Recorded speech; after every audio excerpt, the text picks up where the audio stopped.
Ramon Ang ba naman ang magsalita ho, mga kababayan? Traffic sila sa mga lugar na ito going to the airport.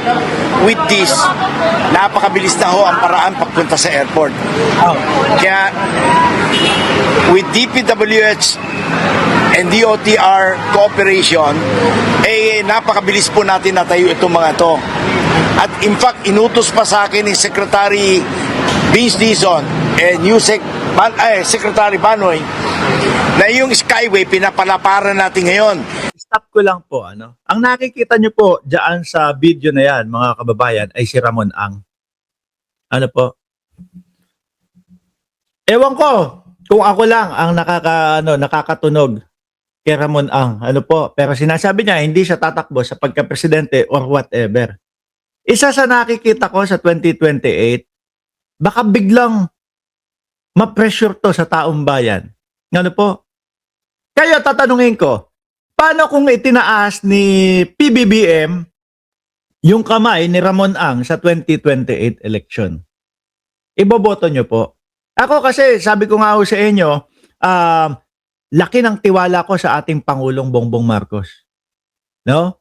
Kung ma-pressure sa taong bayan, ma-pressure ni Pangulong Bongbong Marcos itong si Ramon Ang, tumakbo ng pagka-presidente. Sabi ko sa inyo, mag-all the way ako dito eh. Mga boss G pa mo sir eh.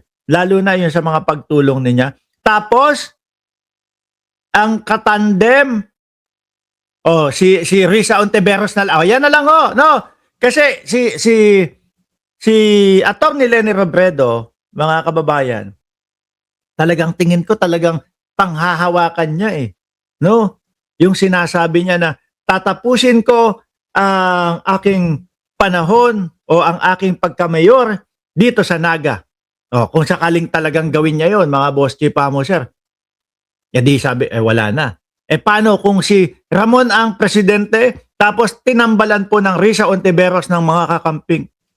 Sakit sa ulo ni ito.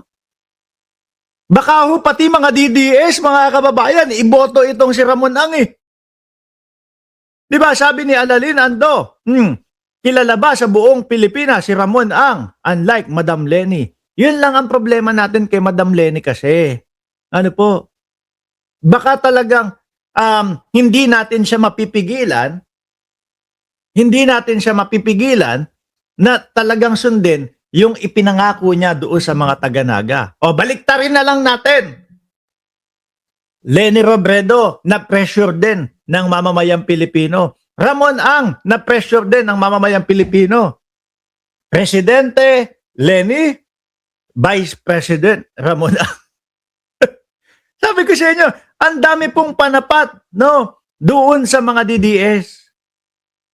Mahihirapan po sila doon sa mga tunay na mga tao na talagang nagseserbisyo, mga bossing. Ramon Ang ba? Akala ko si Atong Ang. Huy! Langya ka, Sir Chris? Si Atong, kamusta na ba si Atong Ang? May nakapatong sa ulo nun di ba? Ramon Ang, ikaw naman. Dahil from 7 lane, magiging 8 lane. Wala na pong traffic yan after next year. Ayan. So in short, napakarami natin trabahong ginagawa para gumanda ang takbo ng Pilipinas. Ngayon po, ginagawa natin yung TR4, South Luzon. Marcoleta! Uy! Pakinggan mo! Si Ramon Ang. No, wag kang dyan. Huwag kang nagmamagaling dyan, Marcoleta. Expressway all the way to Lucena. Matatapos po yan by the end of this year, 2026 of December. Kanya game-changing po yan sa mga tiga Bicol. At si Secretary Vince Dizon po, inapproval niya na rin yung parcellary for us to start surveying going to Matnok. Talagang pinapabilis niya yung daloy ng trapiko, 420 kilometers po yun. Siguro sa mga susunod na mga panahon, yung mga taga Maynila, baka saan ba yung ginawa niyang saan yung sa Clark, Pampanga? Kapag paikli ng paikli, yung yung puntahan, papuntang airport, mga kababayan, baka imbis na yung mga Manileño o yung mga taga Metro Manila doon sa NAIA pumupunta, baka dumiretso na doon sa Pampanga, sa ganda nung pinapatayo nito. Kaya napakarami nating ginagawa. Hindi ho tayo tumitigil magtrabaho para mapaganda ang biyahe ng mga tao, mga kababayan natin. Salamat po. Sabi ni Sir Federico Valdez, si Gibo at Lenny, Gibo at Risa, Risa at Lenny, vice versa, yan ang sigurado, winnable yan, no? Sabi ko nga lang ho sa inyo pagka hindi po napigilan ng mga DDS yung pagjo-join force ng pink at pula, mga kababayan, na hindi nila inaasahan, dati pa ho, asahan nyo po, wala na yung mga pambato nila doon. Baka nandun na po, gawin pambato na lang ho yung mga pambato nila. Siguro ano na yan, okay? Una, nagpapasalamat ang buong gobyerno at ang bansa natin kay Mr. Ramon. Sabi ni Sir Archie Berroya, tinitira ng mga BOBO yang si Ramon, naniningil daw sa toll, kundi ba naman sa Estados Unidos mga kababayan, lahat ng pagdaraanan mo, lahat ng dadaanan mo, meron silang expressway na. O, di ba? Meron na expressway. Meron pang mas mabilis. Lahat yung bayad. Pagbalik ko dito sa Cayman Islands, so magkano ba binayaran ko? $30 yata o 40. Dapat pala kapag ka nagrenta car ka doon sa US, no? Sasabihin mo, yung yung pinaka, tawag doon? Yung magdadagdag ka ng $20 para makadaan ka na sa lahat ng expressway. Para unlimited na, hindi ko ginawa. Ayun, napamahal ako. Angat sa private sector. Kasi talagang pagka nagtutulungan ng private sector at ang gobyerno, maraming mga nagagawa at mabilis nagagawa. So, i-reiterate lang namin ni Sec Bano yung direktiba ng Pangulo. Sabi niya, gago na nga.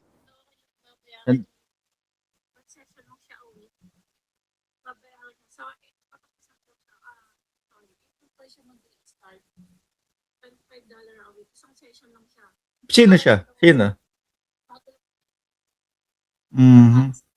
Okay.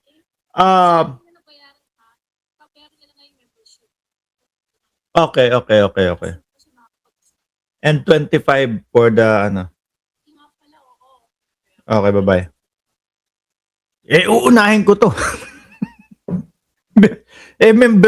Membership dun sa gym yan. Mas tayo sa pera, di ba? Yan po, yung mga maliit natin pinagkikitaan po, mga kababayan, $500, no? Ganyan lang po, isang membership, di ba? Kaya yung mga nagtatanong na kung saan tayo kumukuha ng pera, mga bossing, pan Tesla, diyan po, no? Siguro kapag ka 4 o 5 o 6 na membership ang sign up namin ngayon, $3,000. O yan, dyan lang ho yun, mga kababayan. Huwag nyo na kaming pag-isipan na bayad kami, ha? Ngayon, may problema tayo sa presyo ng gasolina, presyo ng diesel. Kailangan talaga magbukas tayo ng May pang Tesla talaga, deserve naman. Huwag ka nang maingay dyan. Langya ka yung pakain mo hanggang ngayon, hindi pa hindi pa din tayo kumakain. Magpa-Jollibee ka na dyan, doon sa Miami. Oy, next week baka baka medyo malate tayo doon sa sa mga vlog natin next week. Bakit po? Nasa Florida po si Mark Ramos. bukas ng mas maraming mga bagong kalye. Kasama itong NAIA X ramp papuntang Terminal 3. Ang savings nito, 20 to 30 minutes. Natatraffic yung mga tao dyan. Minsan nahuhuli sa biyahe kasi sa traffic. Pero ngayon, dire-diretso na. Di ba?